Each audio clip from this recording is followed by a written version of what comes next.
আবার গত পরশুদিন চীনে যাওয়ার সময় উনি বললেন ডিসেম্বর না হলে জুনে।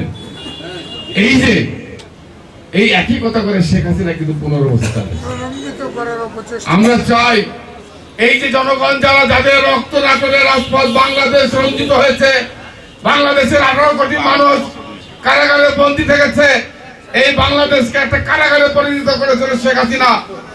আজকে এই মানুষগুলো শুধু ভোটের জন্য আন্দোলন করেছে, কারণ তারা চেয়েছে একটা ভোট।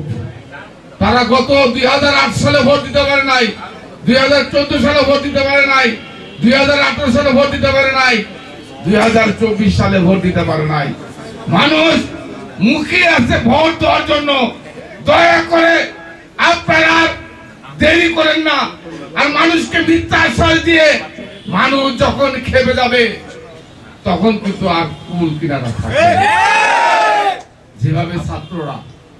যেভাবে দেশের বৈষম্য বিরোধী ছাত্ররা একবার খেপে গিয়েছিল, এই যে আজকে সকালবেলা একটা সোশ্যাল মিডিয়া দেখলাম, একটা মেয়ে বলছেন যে আমি নয় 3-4 বছরের বাচ্চারাও আমাদের সাথে বের হচ্ছে। কি জন্য?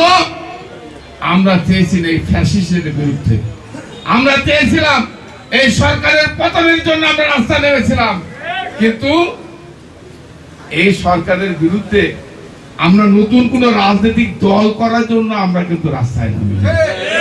তাই আমি সবার কাছে অনুরোধ, আমাদের ছাত্র সমাজের কাছে অনুরোধ, তোমরা এই দেশের অহংকার, তোমরা ভাষা আন্দোলন করে দেশের ভাষাকে, বাংলা ভাষাকে প্রতিষ্ঠিত করেছো, তোমরা স্বাধীনতা যুদ্ধ করে বাংলাদেশকে স্বাধীন করেছো, তোমরা শেখ হাসিনাকে হটিয়ে বাংলাদেশের ফ্যাসিস্ট মুক্ত বাংলাদেশ করেছো। তোমাদের কাছে অনুরোধ থাকবে, দয়া করে কোন রকমের এদেশের রাজনীতিতে নতুন করে হস্তক্ষেপ করে রাজনীতিকে আর দীর্ঘ না করে নির্বাচন দিয়ে মানুষ নির্বাচন। তাই আমি অনুরোধ করতে চাই, দয়া করে আজকে যারা অন্তর্বর্তীকালীন সরকারে যারা আছেন, আমি তাদের কাছে অনুরোধ করব, দয়া করে যত তাড়াতাড়ি পারেন নির্বাচন দিয়ে বাংলাদেশের মানুষকে আপনারা বাঁচান। এখানে যেন কোনো কালির দাগ না পড়ে, এ পর্যায়ে বক্তব্য আমাদের মাঝে উপস্থিত রয়েছেন থানা বিএনপির সংগ্রামী, অনুরোধ করছি বাংলাদেশ জাতীয় যুবদল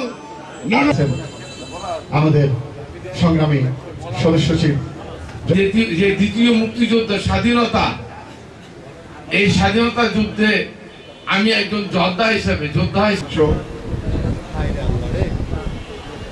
সাবেক মন্ত্রী, তার পেয়ারার নেতৃত্ব তো দূরের কথা, তার ধারে কাছে নেতৃত্ব দেওয়ার যোগ্যতাও কারণে এর ভারপ্রাপ্ত চেয়ারম্যান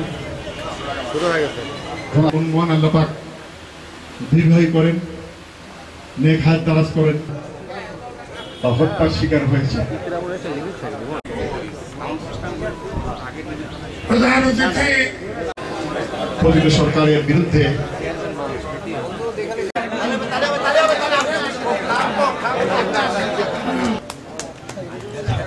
থানা বিএনপির সাবেক সাধারণ